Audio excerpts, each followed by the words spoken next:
tempatnya benar-benar di pojok Pojok banget. banget. Ya, ini kita benar-benar ada di pojok.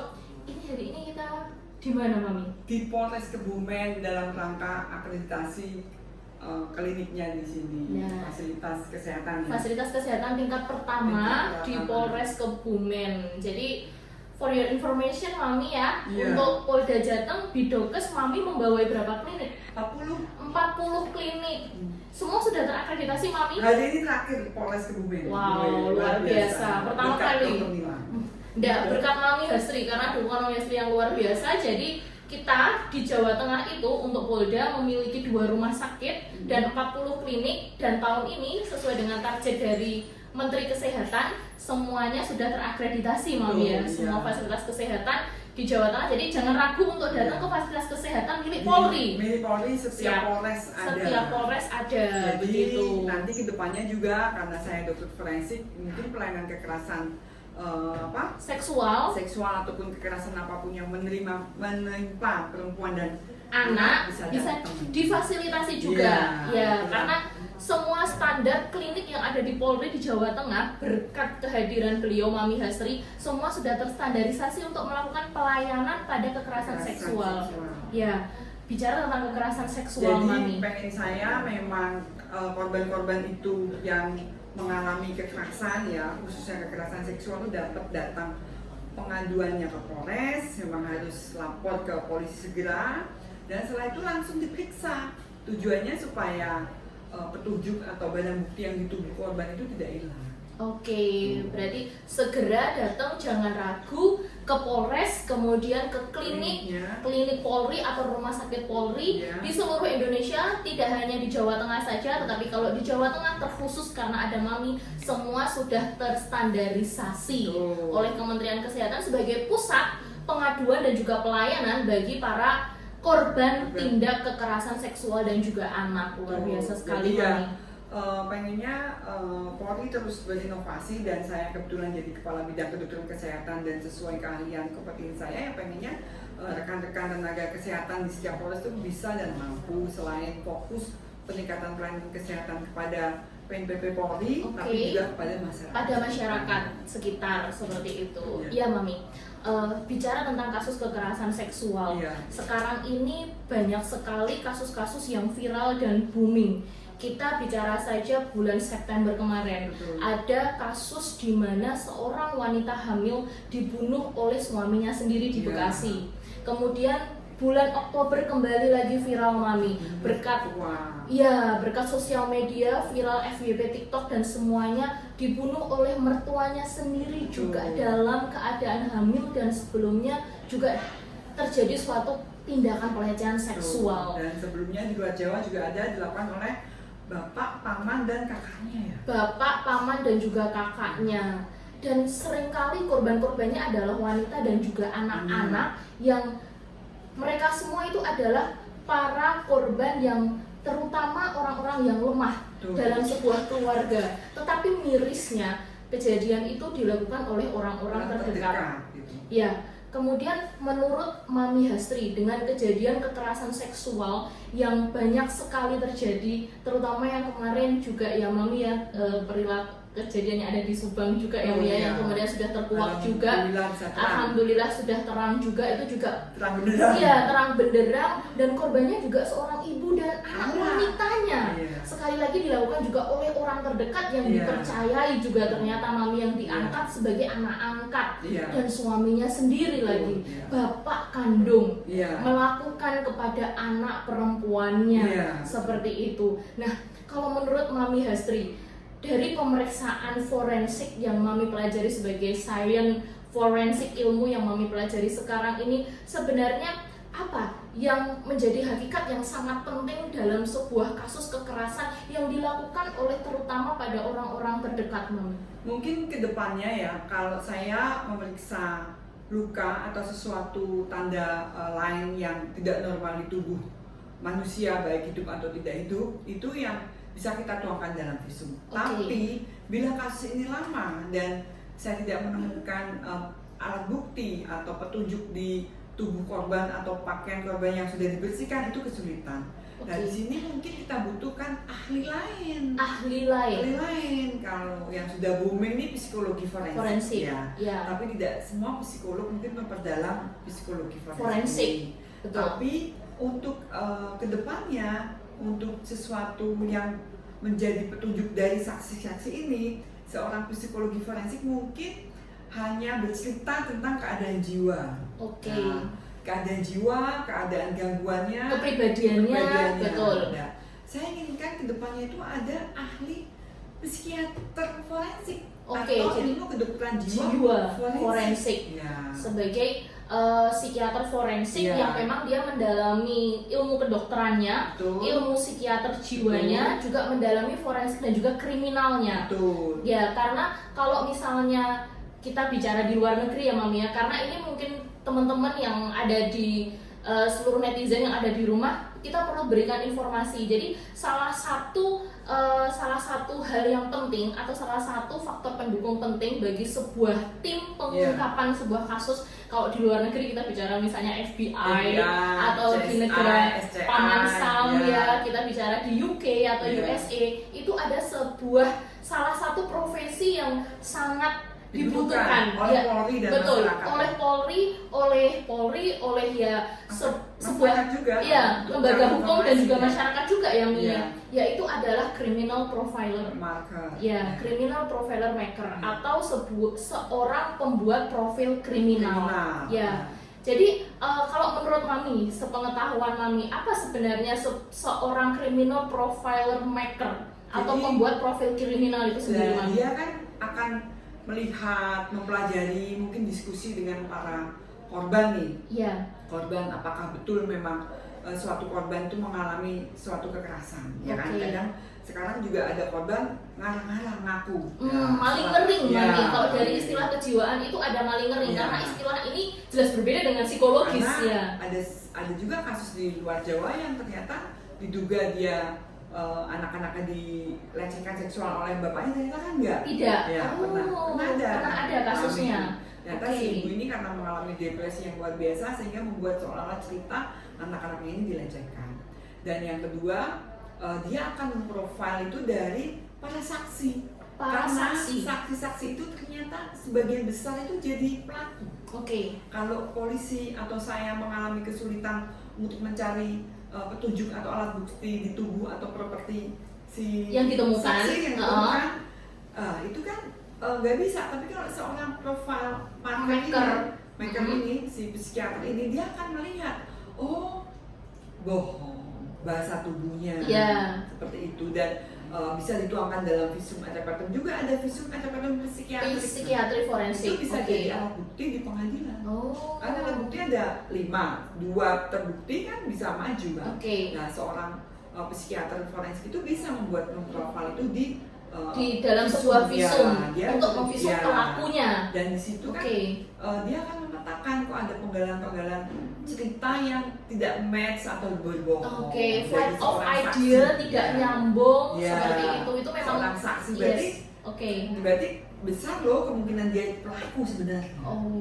Gitu kan. Pelaku sebenarnya dia bisa runtut cerita, tapi ternyata ada penggalan-penggalan itu yang tidak match. Seorang psikiater akan tahu karena mempelajari tentang kejiwaan, fullness tentang kejiwaan dan seorang juga, pelaku.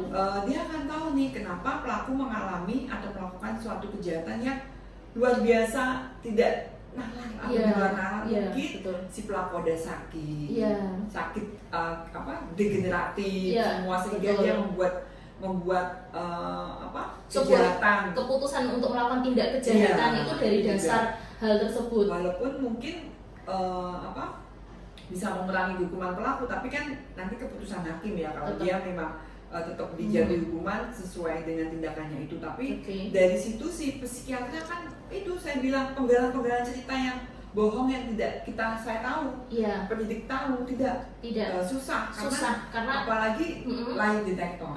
Kan nggak juga bisa jadi alat bukti, susah juga. Betul, lie detector juga susah, tetap menjadi alat bukti sains yang kuat adalah bentuk visum, dan visumnya dikeluarkan oleh seorang psikiater. Karena untuk sekarang ini kan mungkin sudah ada Mami psikologi forensik ya, jadi memang ada ilmu psikologi yang kemudian mengarah ke hal-hal kriminal atau mengarah ke hal-hal yang berbau forensik. Iya. Tetapi karena memang dari seorang dokter psikiater sampai sekarang memang belum ada ya Mami ya di Indonesia. Dan kelebihannya beda nih ya, mohon maaf pada Iya. para psikolog forensik. Jadi beda sama psikiater forensik, saya bisa ngajak mereka loh ke TKP Oke. pembunuhan, karena mereka belajar tubuh manusia. Iya, mereka belajar anatomi, Iya, belajar belajar kedokterannya, betul. Luka ini dapat sebelum atau setelah meninggal. Iya. Bagaimana luka ini terjadi? Oke. Bagaimana bentuk luka ini? Iya. Jadi dia bisa memprofil, oh pelakunya mungkin orang yang baik-baik aja, Iya. orang yang mungkin secara penampilan intelek tapi sadis. Sadis, Ya. seperti itu. Karena ada irisan di Betul. luar, seperti itu.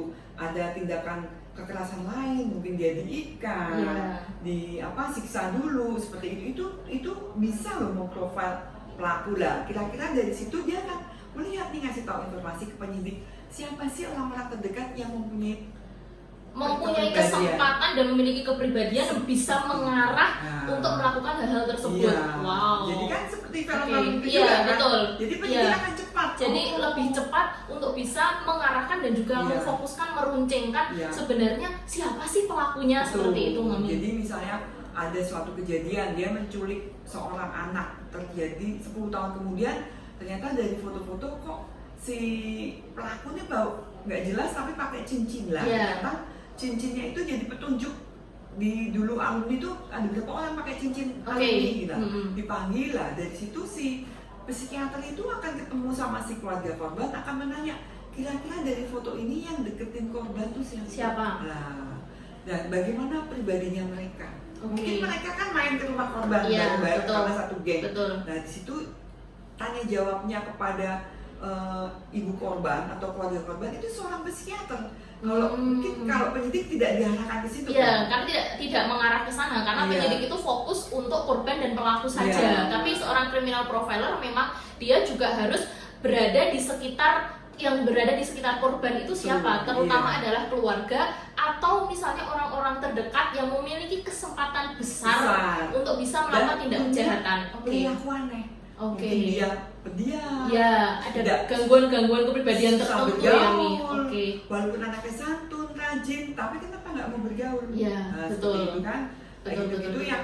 yang seorang profil kriminal itu yang mengerti dan dia mempelajari dan memiliki basic dasar ilmunya. Iya. Dari kedokterannya dapat, psikiaternya dapat, forensik kriminalnya juga bisa. Dan seperti itu. lagi dia bisa memberikan obat kan. Oke, Kalau ada iya. kecemasan, Betul. nggak bisa tidur, Ansietas, depresi, Iya. atau mau mengarah ke schizofrenia atau psikosis. bunuh diri, kok, Iya, bunuh percobaan bunuh diri iya. semuanya berhubungan dengan kejiwaannya Iya. seperti itu. Makanya saya bayangkan mungkin dokter Lila yang Amin. Siap. Jadi Mi, kalau kita bahas tentang criminal profile maker, karena ini mungkin sesuatu yang baru diangkat karena mau viral dimanapun itu tidak pernah membahas criminal profile maker karena belum ada ahlinya sampai sekarang. Betul, Seperti iya. itu. Berarti kalau menurut Mami yang sekarang berkecimpung di dunia forensik hampir belasan tahun Mi ya, sudah Iya. berapa tahun Mi? 22 tahun. 22 tahun. Berarti criminal profile maker itu kehadirannya sangat diperlukan. Sangat, dan saya kadang yang memprofil juga karena saya ke TKP meriksa Oke. korban, polisi, memeriksa pelaku, karena kan kita diminta polisi mungkin memvisum pelaku. Oke. Nah dari situ kan saya ngobrol. Iya. Nah secara tidak lanjut saya memprofil gitu. Oke. Gitu. Padahal karya saya kan bukan itu. Iya. Tapi karena terlalu sering sering dan biasa dan biasa bertemu dengan pelaku dan tidak ada ahlinya yang benar-benar benar-benar berkecimpung di Iya. sana. Jadi akhirnya Mami double job nih, juga memvisum korban, memvisum pelaku. Kalau saya kan Oke. intinya mencari luka-luka dari menentukan waktu kematian, cara kematian, mekanisme kematian dan sebab kematian itulah. Atau kalau forensik klinik pasien korban itu Korban ya kekerasan, cari ya. lukanya, apakah betul. ada kekerasan seksual yang bisa dibuktikan, siapa pelakunya, berapa pelakunya, dan bagaimana luka itu didapat oleh korban, sudah lamakah atau barukah, itu kan kita kalau di korban-korban itu yang penting sekali. Dan tidak menyangka ya sekarang tuh terakhir kan di Semarang itu Iya. dia datang ke rumah sakit dengan keluhan sakit, mual, muntah itu, ternyata setelah diperiksa ada iya. anus yang nembus ke Nembus, vagina, betul. ada fesesnya, ternyata dia korban korban sodomi. sodomi. Pasien Wow. kami sampai Iya, meninggal loh. sampai meninggal kan akhirnya. Masih 12 Iya, tahun. masih 12 tahun. Iya, saya Itu tahu juga beritanya itu beritanya Mami. Iya. miris. Iya, lihat juga laporan pemeriksaannya. Oke Mami, terakhir berarti pesan mungkin ya untuk para dokter muda yang mau berjenjang karir mungkin di Polri atau kedepannya, mungkin satu pesan, misalnya dia memiliki suatu keinginan untuk menjadi seorang dokter jiwa dan bisa memperdalam sebuah criminal profile maker, mungkin pesan apa yang bisa Mami berikan? Ya, saya inginkan generasi muda nih, Gen Z. Gen Z boleh ya. Gen Z itu kan lebih apa ya, open dan Open minded, kemudian IT-nya lebih oke bagus, juga. gizinya bagus-bagus. Saya pikir why not, dan mungkin ada nanti fakultas kedokteran di UI atau di Undip UGM bisa membuka konsultan ini, Konsultan ya, psikiater forensik iya, gitu. untuk Wow. jadi seorang profile kriminal ya, seperti itu. Kita doakan dokter Nila ya guys. Amin. Terima kasih. Cocok ya Terima guys. kasih doanya Mami. Ya nanti suatu saat kita bisa bekerja sama. Amin. Amin. Oke. Karena saya inginkan kita tuh di kepolisian punya tim X-File. Oke. Jadi Iya, ada betul. kasus-kasus yang sulit turun bareng. Turun bareng, terus kemudian kita filing profile kan. Jadi Iya. misalnya pelakunya bagaimana, Iya, korbannya bagaimana, penyidiknya. Tugas kami nih, kalau belum diotopsi kita oke, bongkar. oke. Paling itu bongkar kubur ya. Iya, terus kita jadikan satu file dan kemudian kita bisa jadikan suatu file book yang Iya. nantinya bisa jadi jurnal kriminal. Betul. Karena untuk di FBI, CSI itu sudah ada jurnal kriminal, Jurnal tapi kriminal. memang salah satu yang belum ada untuk saya di Indonesia itu adalah seorang criminal profile maker dari seorang psikiater ya Betul, Mia. iya. Ya, jadi Dan belum jangan lengkap ya takut, Mia. psikiater kan juga bisa praktek. Tetap Mami. bisa praktek biasa gitu ya. Kalau Mami nggak Oke, praktek. oke. Iya Mami. Wow, menarik sekali teman-teman. Jadi ini mungkin overview awal kita membahas criminal profile maker. Nanti kalau teman-teman pengen tahu lebih lanjut lagi apa sih criminal profile maker, kok tiba-tiba Mami membahas ini Iya, gitu dan karena- tidak ada di Indonesia. Ini pekerjaan yang luar biasa Kalau ya. ini ketepatan dari teman-teman penyidik untuk segera menetapkan Pelaku. Oke. supaya tidak hilang itu petunjuk-petunjuk atau barang bukti Iya. di tubuh korban. Oke. Jika teman-teman ingin lebih tahu lanjut tentang criminal profile maker, bisa cari ada beberapa film keren ya Mia di film barat ya, film Hollywood itu tentang criminal profile maker. Ada juga film Korea, kemudian ada film Jepang juga. Tapi kalau di Indonesia belum. Kalau di Indonesia belum. Tapi kalau teman-teman pengen ngobrolin ini lebih lanjut, nanti jangan lupa like, subscribe, dan komen untuk lebih tahu lagi apa sebenarnya seorang criminal profile maker. Oke Mi, mungkin itu saja ya Mi ya overview kita tentang criminal profile maker biar teman-teman pada penasaran apa sih kok namanya keren gitu ya, kok dia bahasnya tentang pelaku bukan korbannya kayak gitu. Saja di pojok forensik kita kali ini yang pojok banget. Jangan lupa Jangan lupa apa? Jangan berasumsi sebelum ada bukti. Oke, see you from pojok forensik.